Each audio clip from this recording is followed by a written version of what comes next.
Warning, this pod will contain spoilers for Solo, a Star Wars story. We're just okay and we play some Movies. games. We're just okay. Movie gamers. watchers. Welcome back, everyone, to another episode of Just Okay Movies. I'm your host, Imperial Pilot Trainer BIGGIESIZE, and I'm here with... Oh boy, sassy robot Gweedo. Damn. And Wally, the rebel leader and rabble rouser. Oh, we are going to get into that sassy robot. It made me so mad through that whole movie. No, come on, one of my favorite parts. Oh, sure. Okay, whatever. We'll get into that. Well, welcome, guys. How y'all doing? I'm doing okay. Very good, very good. Wally, you said you're a rabble rouser? Yes, Okay. I'm really a rebel rouser. Really a rebel? Fuck. Really, I'm a really rebel rouser. Oh, that's good. That's great. This intro. How is are you fantastic. doing, Biggie? I'm doing really well. Just got back from vacation and feeling Where? good. I went to Destin, Florida and sat on the beach for What? a week. Yeah, it was Destin, Florida? Destin, Florida. Has anyone Yeah. ever heard of that? Have you heard of that? No, I've never heard of Destin, Florida. It's definitely not one of the...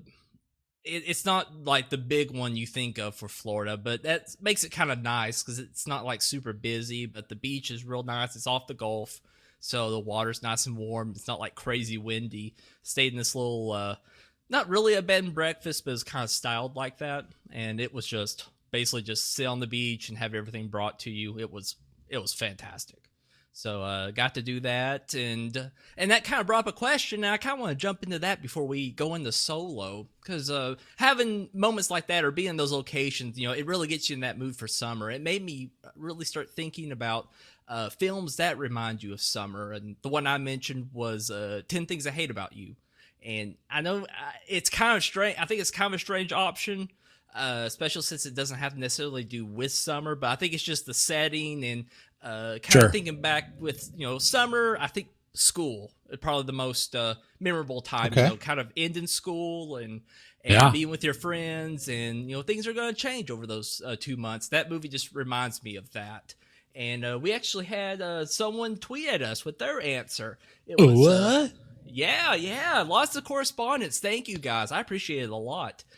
Phil Morar, I hope I pronounced that correctly. I'm sorry, man. Phil says, the movie that reminds me of summer is Superbad because it came out in August 2007, and I think it takes place the summer before Jonah Hill and Michael Cera go to college, but the themes are all there. And I totally agree. That memory for myself, senior year, about to go off to college, may not see a lot of my friends again because they're all going to different places. It think about that time really tugs on your heartstrings, and it's definitely a big memory of mine. Think of those last couple months of adulthood on its way, whether if I'm ready or not. And that's a great choice. Probably for a lot of our audience, it was released in the summer of their formative teen years. Right. So that could add to it a bit. Oh, sure. And actually, now I think about 2007, that would have been the first month I started college. So, Wow. Yeah, wow. I didn't even notice that. That's I had a weird. kid. Hey, nice. Yeah, thanks. I had a 1-year-old. Oh, that's so sweet. Yeah, I'm sure it was really exciting and great time for you. That was great. Great time of my life. I look back on that time with fond memories. Well, Having you all raised a kinds cool of kid. certainty and money in your pocket. Oh, yeah. Super secure in the fact I was having a child. Not Well, a what care about in you? the world. What about you, Guido? What's a movie that kind of makes you think of summer? In the same vein, it's the Richard Linklater classic, Dazed and Confused. Oh, really? Nice. Interesting. Yeah, I watch that probably once a year. I watch that movie. And it's just so nostalgic for a time that I wasn't even alive. Back in the 70s, late 70s, and kids are just getting their last day of school and having a big party, just follows the uncertainty of the summertime and what's to come for a variety of high school ages. The acting isn't great on a lot of parts, but there's memorable characters and memorable scenes. And yeah, it's just a fun movie. I dig any kind of like coming of age movie. And I think coming of age is just goes hand in hand with the feeling of summertime. Sure. Yeah. What about you, Wally? Well, actually, Gweedo and I were actually talking about this while playing Monster Hunter. But Nice. I'm kind of a John Hughes movie guy. Mhm. And I think for me is probably The Great Outdoors. Ooh, Uh, that's an interesting choice.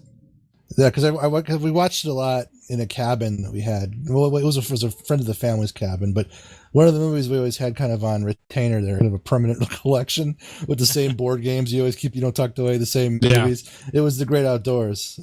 John Candy and Dan Aykroyd pair ups like that really do it for me, I guess. And I was mentioning Plane, Trains, and Automobiles earlier, and that kind of goes hand in hand with. I actually have one more that's more modern though, and that's Wet Hot American Summer. Sure. And Sure. it's kind of throwback, tip of the hat to that era, but still being a modern film. And I just really like that one a lot for kind of like a summer movie thing. Nice. Those are all great choices. Guido, you had mentioned Red Hot American Summer at some point. Yeah, a few episodes ago, about a movie. I forgot what the topic. It was something your sister sent in. I think it was a movie that was like an awe moment, or a movie you wanted to live in. I think that was it. That was it. Yeah. You want to live in Red Hot American Summer. Yeah. By the way, honorable mention, because it's before even me really, because I was 2 years old, but National Lampoon's Vacation would be Oh yes, a good one. Iconic summer comedy. And I like a lot of comedies. We were talking about. Sorry, you're right. I think almost all of our choices were comedies. They don't make them like they used to. That's another topic for another episode we want to probably bring up. We were talking while playing Monster Hunter about how they don't make comedies like that anymore, and I think one of the theories is that it would just offend too many people. Ooh, that's an interesting theory. That I don't know really is.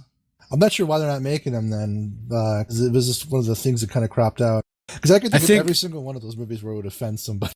Well, I think studios just like sure things, and original comedies are far from sure things. That's true.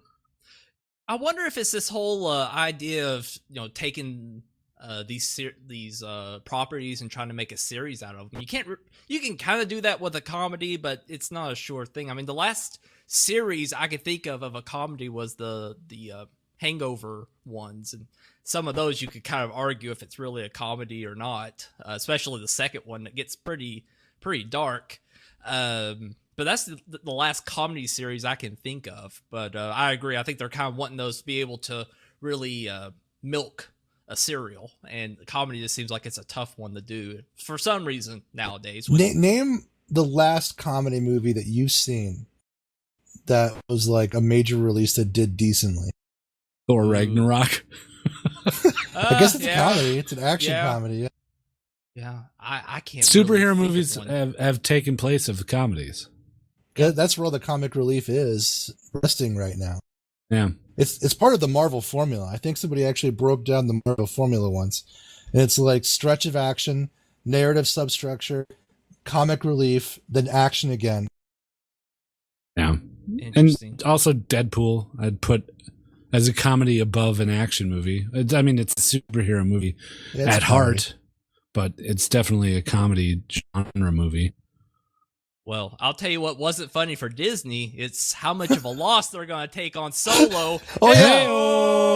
Solo, yeah. Yeah. So, this episode, we're going to be focusing on the old Disney classic, the one that has made bank for them, Solo, A Star Wars Story. And I've got to say, we've got to unpack this film a little bit, because there's a lot to talk, both in the film and outside of the film. And I think it's probably best for the audience, and still, I'll have a tag at the very beginning of this episode. There's going to be spoilers, so just be ready. And keep in mind, I saw this at release, so I'm a little faded, but I'm here.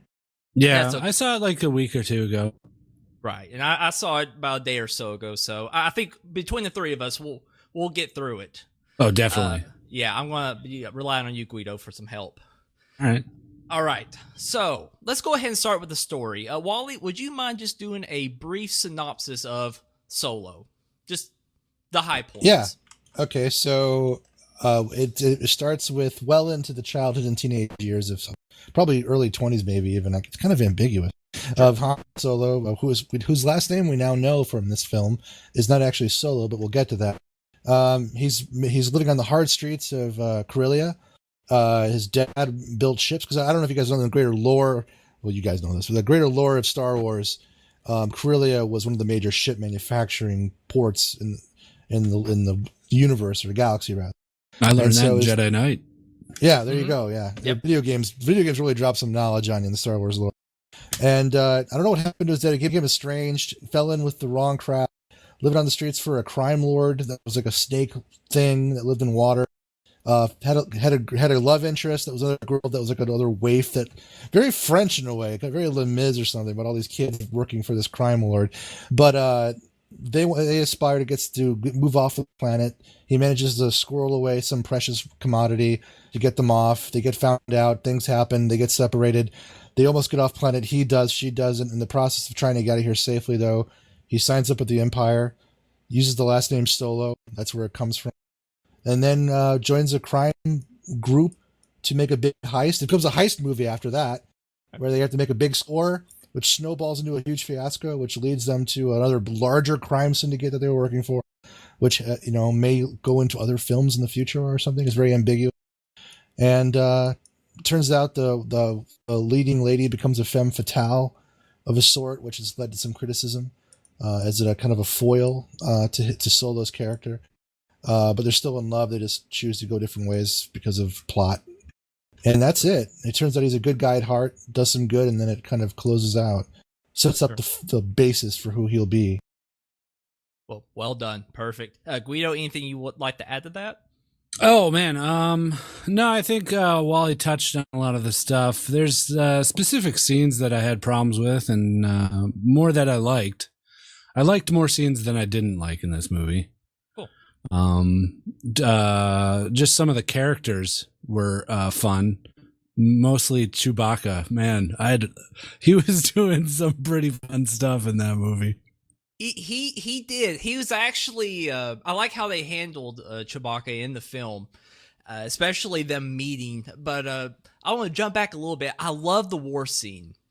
I absolutely loved how that was shot.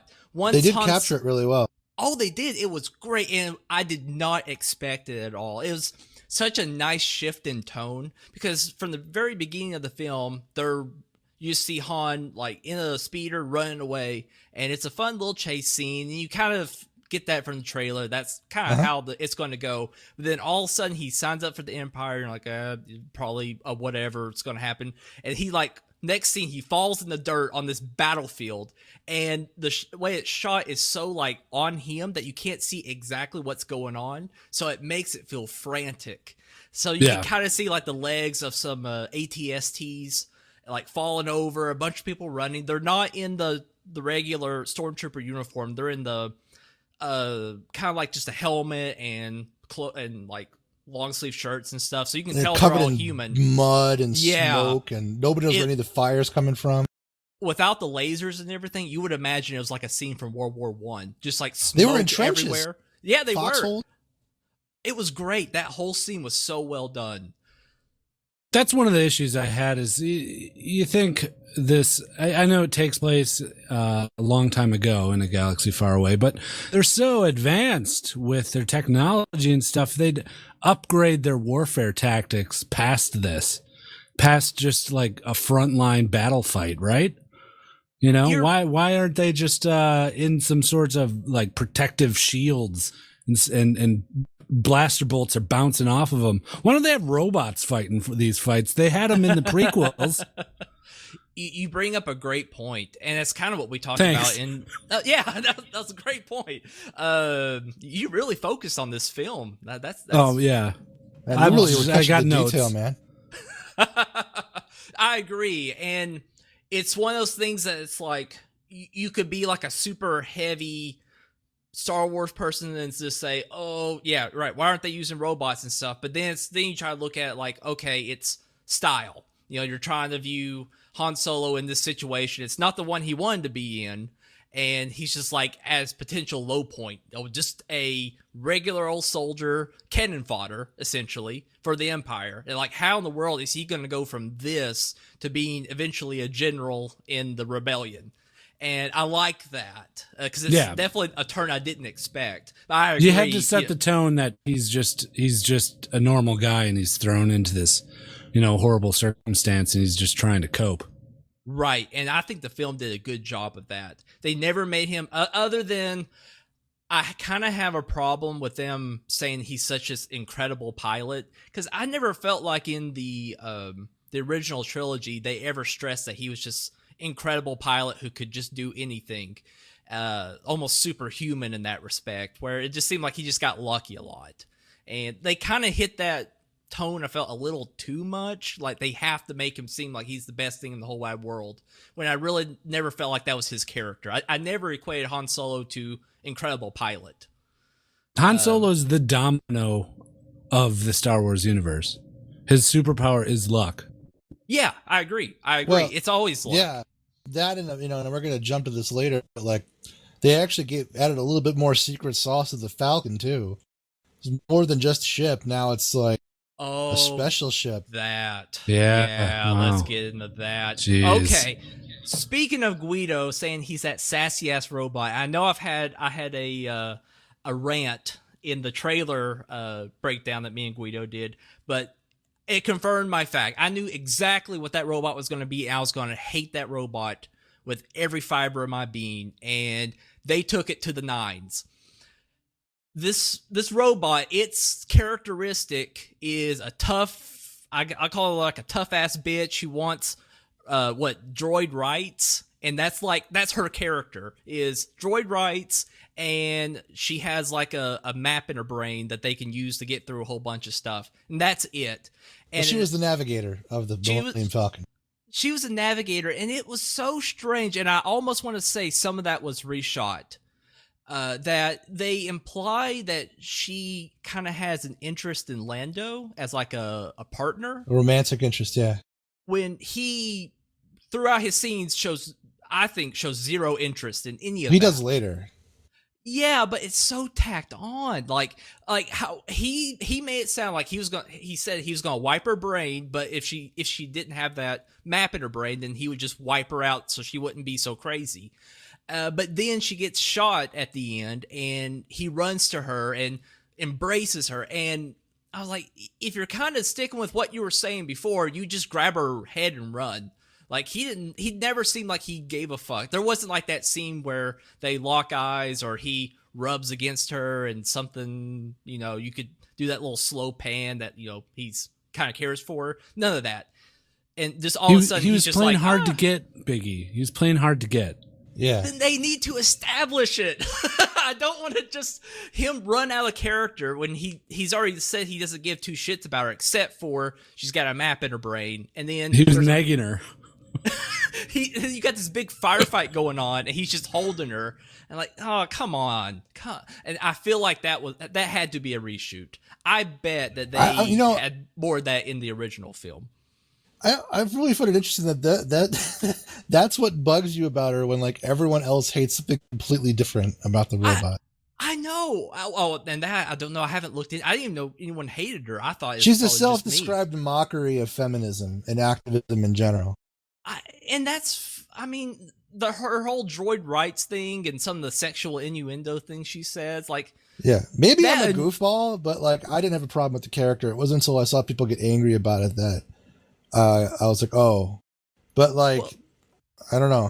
It's a trend. I think she was stapled on really quick. She was 2-dimensional, and that is objectionable. I mean, from a purely structural standpoint, it's a very 2-dimensional figure, and that's kind of where our objectivity should be. And so you're objecting to the right thing, in my opinion. I'm just interested to talk about it because I thought we were gonna go headlong into the people, with the pitchforks and the torches and shit, and we didn't. But I'm fine with that because I'm not there either. I actually liked the character. When I go to see a Star Wars movie, especially one now that it's owned by Disney, I don't go there expecting extraordinary depth. I mean, broader question about Star Wars for you guys. Okay. Do you ever go into Star Wars expecting extraordinary depth from a character? No. Other than maybe some of the villains? No. No. Depth. Because I don't. They do. Star Wars is two-dimensional, very pretty. Like the most illustrated two-dimensional experience you will ever have. But I'm not expecting depth from this. No. Depth, no. Consistency, yes. And that's kind of one of the problems I had with the prequels is I think this is one of the most consistent Star Wars movies they've done. Oh, this is. I agree. And I'm hitting on my negative points because I'm about to praise this movie to no end. I agree though with the prequels. I agree with the prequels, including the new ones. Like, I don't mind Last Jedi and Force Awakens, but man, Rogue One and Solo stand out so much in front of those. It's that's why I feel like the robot chick, she feels like a prequel character to me, and not in necessarily inconsistency with tone, but just how heavy-handed the character is when that character is really not that important to the overall story. And that's what bothered me, was you've got this droid, and I feel like over half of her lines is something about droids having rights, and it's not done as some sort of heartfelt victory cry. It's done for laughs, and I don't find it very funny. I'm not all that interested in some droid that thinks all droids should be as equal as humans, unless it's done like seriously, like this is what you need to do, or else it just comes off as just a big joke. Haha, look at that robot, it likes to free other robots. No, you're right. That is funny, and that can be done funny. It did come off as that for a lot of people because that's why so many of them are so offended.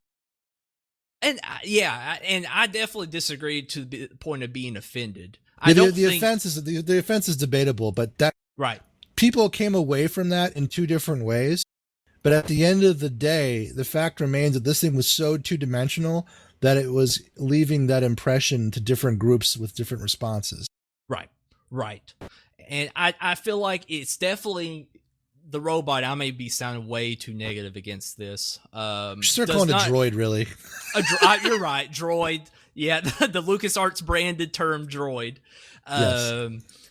It's fine. It doesn't sink the movie. It doesn't hurt the movie. It's just a slight little error that I'm surprised someone wasn't able to go in and tweak. Whereas, if you look at the prequels, there's so many errors you don't know when to start. This one's just a small little, I call a little blemish on the film. I have a question. What's up? Why are they programming these droids with personalities in the first place? That's a great question. Like extra effort. It is. I guess the better question is that why are they giving personalities to droids that have mundane tasks ahead of them? Right. Isn't that just cruel? That's cruelty, right? Right.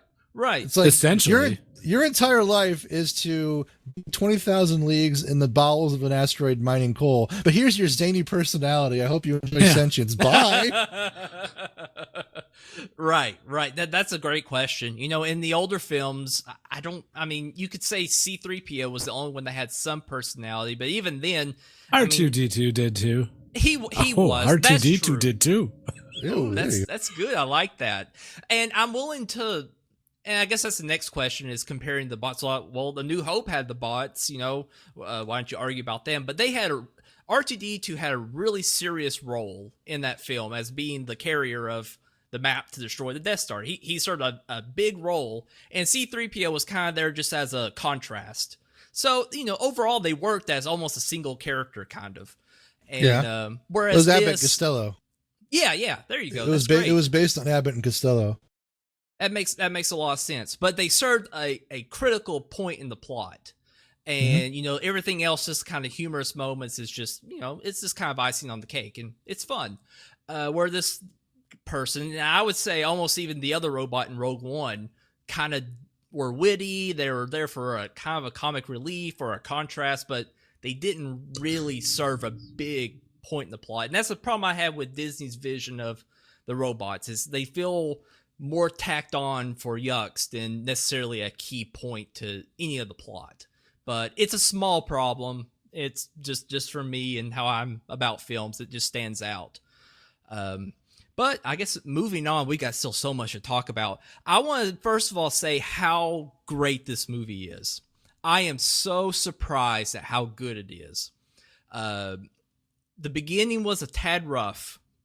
The chick felt like she could not act her way out of a paper bag, but she did slowly get better. And, the guy who played Solo was not too bad. He did a pretty good job. I almost started forgetting he was Han Solo. I think that's when I was enjoying the film even more. Yeah, just a brand new kind of character. Yeah, he kind of felt like it. He was this like giddy, this go-getter, lots of ambition, and kind of forget he was that kind of cool, charming, always head above water character we see later in the series. So he felt like a new character, and I kind of forget that who he is, and it made the film even better.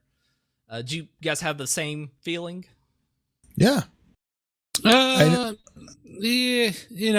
some of his lines were delivered awkwardly, but for the most part, I think watching him do his thing, yeah, he kind of just morphs into. It's more like the setting ate him up. The Star Wars universe ate him up. Oh, could and you then give you us can look a specific part of the film? Do you think he got swallowed up? I mean, the obvious choice would be when they're going into the Millennium Falcon for the first time. Yeah. They're kind of giving the big tour. It's a little cliche, right? Like, yeah, here it was it is. cliche, but at the same time, you're kind of looking past what he's saying and how he looks, and you're just more enveloped in the scene of being in this brand new looking Millennium Falcon. You know what I mean? Makes sense to me. What was that? I cannot remember. You can help me, Gweedo. What was that line he said when he walked into the Millennium Falcon? It was like a big moment. I just can't remember what he said. Oh, yeah. Are you talking about when he kicked the panel? Panel fell off, and he was like, she's got some rusty bolts. That might have been it. It's been a little while, but that might have been what he said. But that might have been in a trailer, though. Maybe they cut that from the film. They may have. That's a good point. Well, let's jump into the Millennium Falcon. Definitely, I love the new design, and I love how they explain it. Well, the old design. That is true. The new old design. What happens? It's all shiny and clean. It is. It looks beautiful, and you're missing that fork at the end. You're like, why is that fork not there? And before that, I thought maybe it's like a container, like they're putting whatever they're carrying inside that part, which would make sense. And it was kind of close. It was actually an escape pod that they later jettison out, and there you go. You've got the traditional look of the Millennium Falcon, but I thought the ship looked great. I love how they made it a little more sleek, a little sexier, and the ship looked beautiful on the inside. So that was kind of nice. It looks like a mental hospital ward. That's what it reminded me of. It kind of does, actually. It does, actually. It was too white. Yeah, it was too white. Yeah. It was almost all these racist. white panels. Yeah. Yeah, that's very true. A mental ward is that's exactly right. Yeah. And that part where he made Lando sit in the back of the Millennium Falcon, I just thought that was a weird choice. I also thought it was weird, that scene where they actually introduced a bathroom and like Chewbacca came out of it and he did like that waving thing in front of his face. Oh god, I don't even remember that. He was almost like, and then the subtitles read, "Do not go in there." I just think that's just a little much. Yeah, that's kind of like Ace Ventura's bit, but that's fine. Chewbacca, you can have that. But what about Chewbacca's bandolier, dude? We got the origin story of his bandolier. Did you guys catch that one? No, what was it? I missed didn't that. catch that. I must have went to the bathroom. What happened to that one? Well, it was during the big fight scene. One of many, but the one kind of like in the middle after they land the Millennium Falcon, they land it, and then they had that big fight. there was a guy he was fighting, and he picked him up and he like kind of like did a backbreaker suplex on him, and then the guy was wearing a bandolier, and Chewbacca was like, and he just kind of like ripped it off him and put it on himself and used it for his bowcaster armor or ammo. Oh, that's so cool! Damn, I missed that. Yeah, just a cool little Easter egg that I think a lot of people missed. Man, must have. Well, what did you think of the train scene? I guess that's our first big set piece of the film, and I love how it was set up. Han comes across Woody Harrelson and his little crew of people. They've disguised themselves as stormtroopers or troopers on that battlefield, and he kind of catches wind that they're planning something. So he goes along with them. After he meets Chewbacca, they get on the ship and go with them to do the heist of the train. What they're after is, and correct me if I'm wrong, guys, I think it's the fuel they use for hyperdrive. It's Yeah, it was the fuel, because now all of a sudden all these Star Wars movies, all the ships have fuel now. Yeah, that was never that's the a little case. strange. Yeah, it's Right. weird that out of nowhere. I mean, you kind of always assume they do, but it was never a problem. And now all of a sudden, fuel, and it even says in the beginning of the film that fuel is a scarce resource, and it's like, wow, really? Now? Like, does it just later just not become it anymore? I have no idea. So it's a little strange that they hit that hard, but whatever, that's fine. But the heist scene is, I felt like, was really well done. It looked kind of a little corny in the trailers, but the intensity, it's timed perfectly so it doesn't go on way too long. And you get some interesting character build, especially with Han and Chewie kind of new to each other, and they kind of learn to trust each other a little bit, and Right. it was well done. It was cool seeing a heist scene. It wasn't we gotta blow up the big spaceship to save everyone. We're not having to save all the fucking Ewoks on the planet and do something. It's, we're gonna steal some shit, and this is how we're gonna do it. That's basically fun. it. Well, Yeah, it becomes was- a buddy movie with like a heist component It does. for like a hot minute. It's wonderful. All those scenes. I mean, the whole film from that point onward is a heist film. They failed their first heist with the train, and then they're like, okay, we're gonna actually go get it from the ground, like from wherever it was in the, oh shoot, I forget the name of that planet. So it's not processed, it's unprocessed. But then they've got to hurry to the. It's Traxon. Is it Trax? Okay, that sounds Yeah.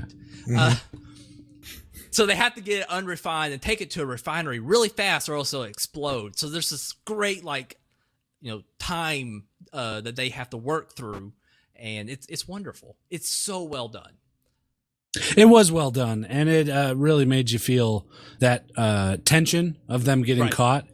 Right. And that's something that a lot of heist scenes and movies, and just heist movies in general, have trouble balancing. Right. They kind of play it like they're gonna get caught, and you Right. know that they're not gonna. But this really straddled that edge. Agreed. It always felt like it was teetering, and as you said, they're gonna make it through. But there's a couple of times like maybe they're not going to, but ultimately they do make it. They do have some double crosses in the end, which is a lot of fun. But before we get to that, what did you think of Woody Harrelson, his character? And People shit on it, but I thought it was great. why would they shit on? He was wonderful. He's They say it's exactly. an awkward fit. I was like, whatever. He's fine. No, not at all. I can't believe that. No, he was a great fit. I mean, he was more fucking interesting than any other character in Rogue One, by a long shot. Guido, what'd you think of him? I liked him. I thought it was weird that he kept like throwing in these Cheers references. Yeah, he kept saying like, "Oh, Sam Bennett's going to be upset about this one," and he kept looking for Rhea Perlman to Right. deliver drinks. He seems to have some sort of brain damage regarding Cheers. Yeah, Man, it was weird. I did not. Those must have been so subtle. I just didn't even catch it. You didn't catch it? There was one scene where he was like, "Sam Bennett was a famous baseball pitcher and he blew his arm out. Now I'm working at his bar." And then he looks directly at the camera, breaking one of the cardinal rules of filmmaking. I mean, that's kind of hard to miss. Yeah, and then just lets like a good 20-second fart rip. Yeah, it was wet too. You know, he painted the inside of his pants on that one. Oh I mean, he's gosh. a method actor, so it makes sense, but still. Wow, man, I did not catch that. Of course, there's the music's blaring, the bass is going. There's so many special effects. I must have just totally missed that wet fart part. Huh? I don't know how I did that. Well, I think the biggest thing that I've seen on the internet of people talking about is the cameo that happens at the very end of the film. Jabba. Jabba. I don't think Jabba shows up in the film. Did you guys stay for the post credits? Ooh, no, I didn't. Oh yeah. There's a thing where it just like goes to Jabba, and he's like, "Iku pata tiko no potote," and then it like zooms in on his fat face, and the movie ends. It hard cuts to black. Wow. Well, what's that translated to? Stay tuned for Solo, Star Wars Story 2 coming this Christmas. Wow. I wonder if Disney regrets teasing that out after it's I think they only played it in some theaters. Yeah. Okay. So they Like probably cut it off. The big markets. Right. That makes sense. Well, I guess the one before that, though, is a little guy called Darth Maul. Yeah, you're talking about that one. Yeah, and how strange that is. Is this part of known lore? Because I remember the Crimson. What is it called? The Crimson something or other. What's the name of the criminal organization? I want to say Crimson Tide. The Snakes. Not it. The Snakes, Crimson Tide. It's like the Crimson Sun or something like that. Because they got that circle symbol. Yeah, that might be it. But I think he was always the leader of that, or maybe that's a new development for the retcon. But really, but it's interesting to see Maul though make an appearance. I mean, this shows every indication of another film, doesn't it? The way it ended. It does. I mean, they're going to Tatooine, and you know, it kind of makes you assume that they're going to the cantina, but I would bet anything that they probably go to Tatooine all the time, so it's probably something else is going to happen. Well, no, they're gonna go talk to Jabba, and he's gonna give them money or whatever it was that set up Jabba's storyline. That's true. That is true. You know, and I also thought it was a little weird how the movie ended with like a star field and then a giant yellow question mark, like a Godzilla movie. Yeah. Yeah, that was pretty weird. Well, one of the things, I was thinking about it. I'm like, okay, this must take place around Phantom Menace. But I'm like, no, it can't, because he got cut in half. And the Stormtroopers and the Empire are already there. Now, This is I know before there that. are... No, Han Solo's fucking old. This was actually before that, I think. No, he can't be before it. Because... Can it? Well, no, Darth Vader was a baby when Darth Maul was alive. Darth Maul was that little watermelon kid. No, you're right. You're right. Right. So this is some sort of like rebuilding. Like they just like stitched them back together. Yeah, because before that, the Empire was the Republic. So no, you're right, because it's already the Empire by this point. You're right. Right. I know in some of the extended universe, he lived somehow. He was put back. Everybody together. lived in the extended universe. That's true. You're absolutely right. So are we to assume that since film is canon, something happened and he's alive? And if so,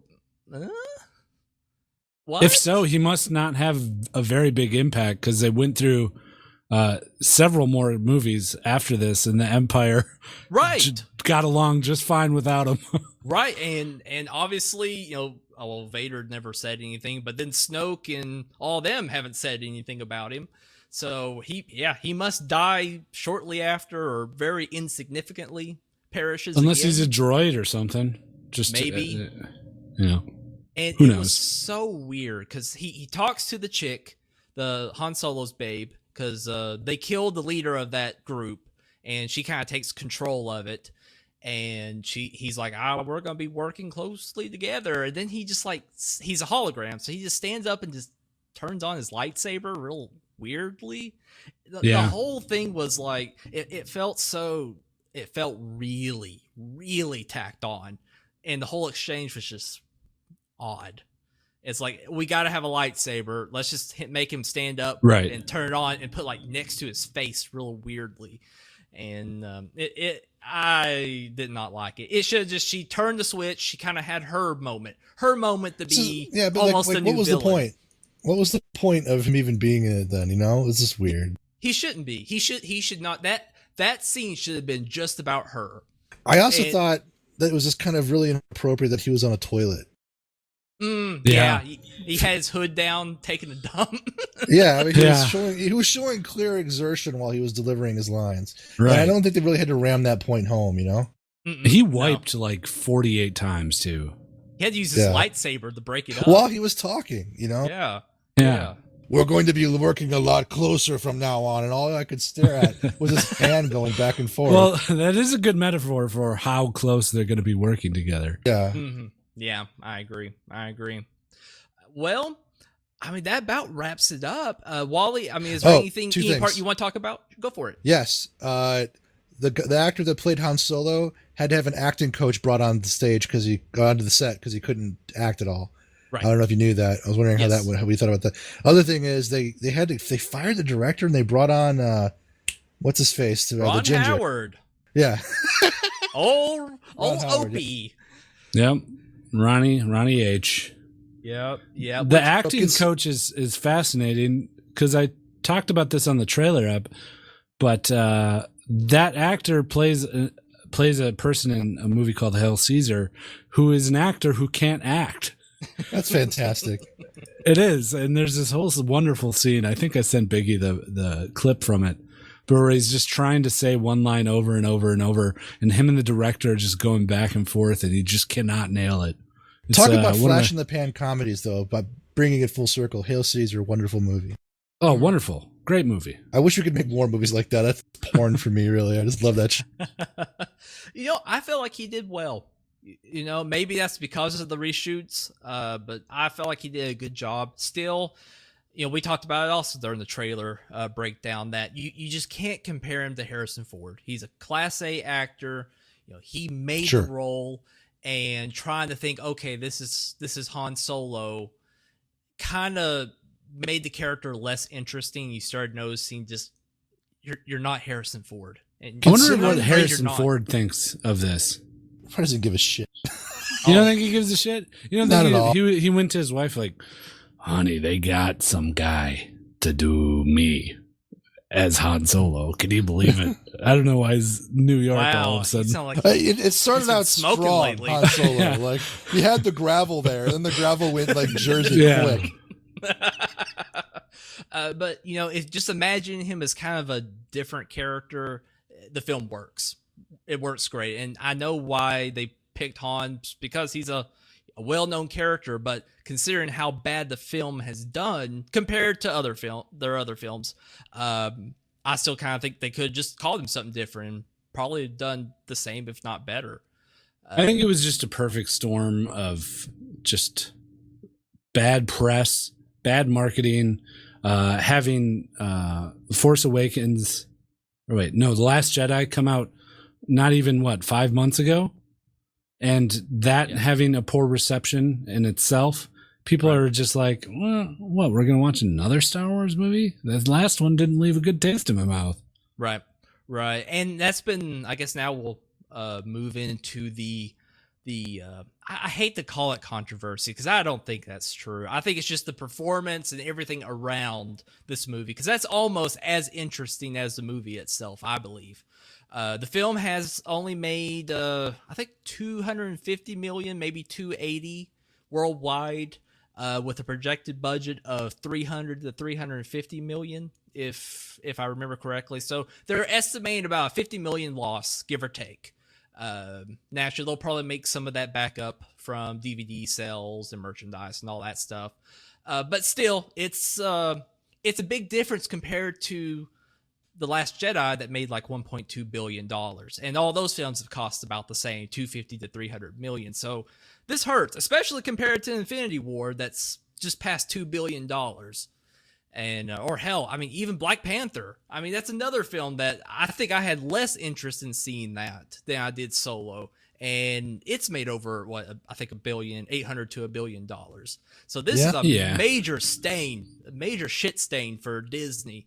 And which is a shame because this is the most Star Warsy movie out of all of them. I couldn't agree more. This is this felt like a real Star Wars movie. And I'm buttering this film up way more than it deserves, but I just want to point this out too. I know a lot of people like to go see Star Wars movies more than once. Sure. I did so with some of the re-releases of the original, and I've watched a lot of the originals several times, especially Empire and Return of the Jedi. Sure. But I have never watched a Star Wars movie more than once in a theater, ever. I went to see the prequels. I hated them. Never went back. I went to see all the recent ones. Saw them once. It's fine. My immediate reaction after the end of Solo is, wow, I think I could actually go and see this one more time. Agreed. And I've felt never the same way. had that about a post-original film ever. Right. No, I totally agree with you. This is a film I could... I don't know if I go back to theaters, but when it comes out, I will probably, right when I buy it, I'll watch it again. I do either. Absolutely. It's a fun film. It is a shame what's happened. And I mean, I'm kind of with him. I didn't go see it opening weekend like I have every other, it's not the ones it's not I've the been negative alive reviews to see. Or the sales that bother me. It's the ambivalence.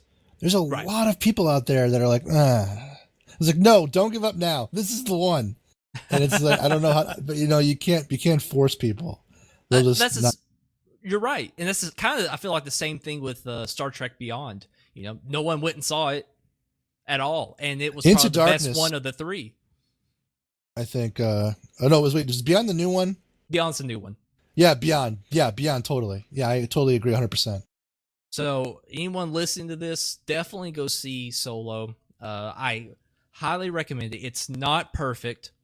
And it has its issues, especially with the robot and the Darth Maul part that was just weird. But those considering this film was like fucked up and then recut and reshot almost entirely, right? I mean, A+ effort. It is, and I kind of think there's been an argument that it was marketing. Some saying it's fatigue and other various reasons. I mean, those are probably the two big ones. I thought the marketing was fine. It was quiet, but it was fun. It was quiet, and it was a little strange. Even going up to help oh, go ahead. That their poster guy initially ripped off the art of something else. Oh, he did? What did he rip off? He ripped off the poster art from like an Ocean's 11 movie or something. But there was the first battery of posters was like a beige background with the name of the character and the art of the character imposed into letters in contrast against the background. And it was all color coded, like blue, green, yellow or something. And it was totally like a rip off of another thing that was done. Whoa, I did not know that. Interesting. I kind of feel a little bit of fatigue. That's probably why I didn't see it opening weekend. Han Solo is a cool character, but I didn't really give two shits about knowing his backstory. But I've got to say it's a good film, and I recommend anyone to go see it, even if you just have a slight passing interest. If you just want to see Star Wars taking place in a very different setting, but I think this has probably been the one film that has felt more like A New Hope than even Force Awakens, which was kind of a soft reboot of A New Hope or of that storyline. I felt like just in tone, in style, in taking itself seriously, but not too crazy seriously. It just it felt good, and it really felt refreshing. And this was a good Star Wars film. Well, I think you sold me, Biggie. I'll probably go see it this weekend. Wait, what? Huh? What? Go see it this weekend? Wait, yeah, I'll probably go see it. What are you Wait, talking about? What happened? Like, you were talking about the... But those scenes, I mean, you act like you had seen it. Oh, yeah. No, I didn't see. I just wanted to be on a podcast. I didn't see the movie. Oh shit! Oh shit! So wait, so did Chewbacca take a shit in the film? Was that real? Well, Well, I may hope have so. lied. I may have lied a little bit. I saw the movie, but I was just sort of, adding a little bit of flavor. Ba-da-da-ba-da-ba, Gweedo. Guido. Well, Guido, you should definitely go see it, and everyone listening should go see it. But now Great it's all film. spoiled. I spoiled myself. Yeah, we did. Not really? Spoil. No, There's a no. lot I of knew other they were good going to scenes. do a heist and get away with it, so. Right. It's Yeah. pretty much all the flavor stuff that is unrelated to the larger salient narrative is actually quite, good. So, yeah. It's the one film where getting spoiled really doesn't do anything. No, it really doesn't, because the style and the feeling and all that's there. We didn't even talk about Lando. I mean, that actor did a really good job as Lando, and it really felt like a younger version of him. So I gotta give him props, and he played a real interesting character in the overall plot. He really didn't play as big of a character. Like, I really thought that him and Han kind of meeting up was going to be a little more almost to the level of him and Chewbacca, but it really wasn't. He was kind of his own separate thing, and that was neat. It was actually kind of refreshing. But Yeah. But hey, let's go ahead and rank this guy. So I think I'd probably put it. Oh, you're going to Oh, no, read go the ahead. whole list now? no, I won't. No, I was actually going to tell everyone, if you're interested in seeing our list, definitely go to justokmovies.com. Scroll down the page just a little bit, and you'll see a link to the IMDb page that we have all these films listed. There, you can see exactly where we're going to rank this guy. So, Guido, I'm going to start with you, man. Where would you put this Well, one? not having seen the movie at all, I'd probably put it above Ready Player One Ooh. in the number 9 spot. Okay. So Guido's saying the number 9 spot out of, let's see how many we got here. We've got 15. Okay. I shouldn't get a vote. Well, I think Wally and I are probably going to be a little more generous. Number one, all the way to the top. Number 1. Oh, wow. It's better than Avengers? Ooh. Oh, boy. I don't know if I can join you there. I wouldn't say it's a better film, but I enjoyed it more, maybe. I don't. Really? I liked both. I guess I would put Avengers then Solo. Okay, so the number 2 spot. Oh, poor RoboCop. All Yeah, right. fuck RoboCop. I don't know if I can be that generous. It's great, but God, Avengers and RoboCop are really, really good. I'm gonna have to put it on the number 3 spot. So it would take Doctor Strange. No, actually, I don't know if I agree with that.